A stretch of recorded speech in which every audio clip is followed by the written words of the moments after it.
Hello guys, welcome to BI Manil Showroom. Bali today, discuss ko yung overview ni Engwe Zip. Ito yung latest na foldable e-bike. Bali ang weight niya ito is 16 kg pag walang battery. With battery, mga 19 kg. Bali naka 250 watts motor siya. Then naka torque sensor. With battery na 36 volts, 10 Ah. Kasama niya is with Shimano 7-speed shifter na cassette type, 11 to 28T. Yan. Then, naka-hydraulic brake na siya. Also, meron na siyang LCD display na up to 3 modes. Meron siyang 0 for manual pedal. 1 is eco. 2 is normal. Then, 3 yung sports. Yan. Up to 25 kph yung top speed. Then, may kasamang bell na rin. Kung titingnan nyo, mukha lang siyang ordinary foldable bike. Pero ito ay isang electric torque sensor pedal assist e-bike. Bali, ito yung battery niya. Naka-waterproof bag na siya. Yung battery niya is removable.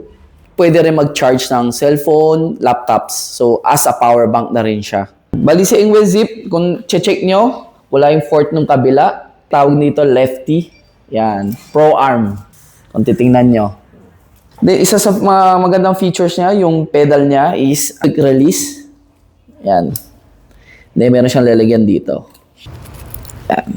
So, ganun kaganda. And naka-hydraulic seat post na siya. So, kahit walang suspension, pag naka-hydraulic seat post ka, parang may suspension ka na rin. Isa pagkagandahan is adjustable yung niya, handlebar. So, recommend height is 5 feet to 6'2". So, ito yung magaan siya. Yan. Actually, kaya isang kamay.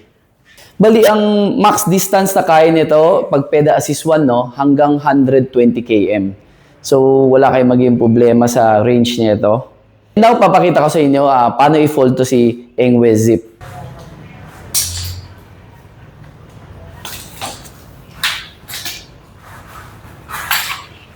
Yan, tapos na. Kasi ilan seconds lang guys, ma-fold mo na. Then, matutulak mo na siya. Pag naka-fold, pwede na siya itulak. Guys, bali, madali na siya i-carry. Yan. Then, itong unit na to pwede mo ipasok sa mall, sa LRT, kung nagko-commute kayo. Guys, bali, pwede itong bimodal. Yan. So, pwede na ipasok sa train, pwede na ipasok sa mga establishment, kahit sa mga malls. So, para siyang suitcase lang. So, sobrang gaan niya. Compare sa mga ibang e-bike, magaan na to. Yan. Kasama na yung battery, So, yung battery niya, removable din. Pakita ko sa inyo. Removable yung battery niya. Pwede nyo siya dalhin, iwan yung bike. Yung battery niya is portable, power bank din. So, if may mga laptop kayo, may meetings kayo, meron kayong nasa labas kayo, pwede nyo siya gawing power bank. So, Type-C na siya, na charger. So, sa mga laptop nyo, and pwede siya. Yan. Type-C na siya. Also, itong bag niya is waterproof. So, kahit umuulan, pwede na siya gamitin.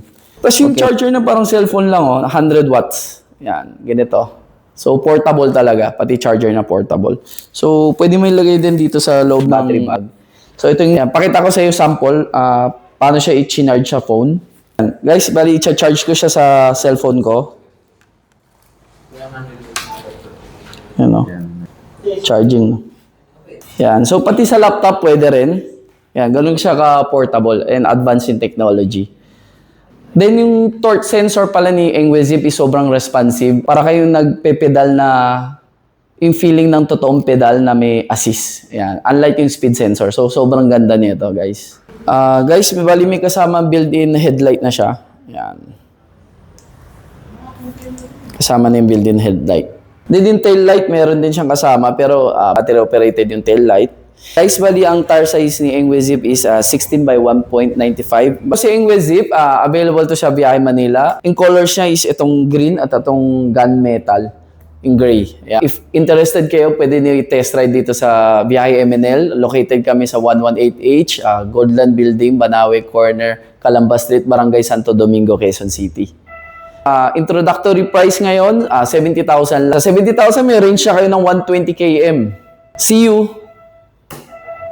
Visit us now at Viaje Manila and test ride the Engwe Zip foldable electric bicycle and take one home now.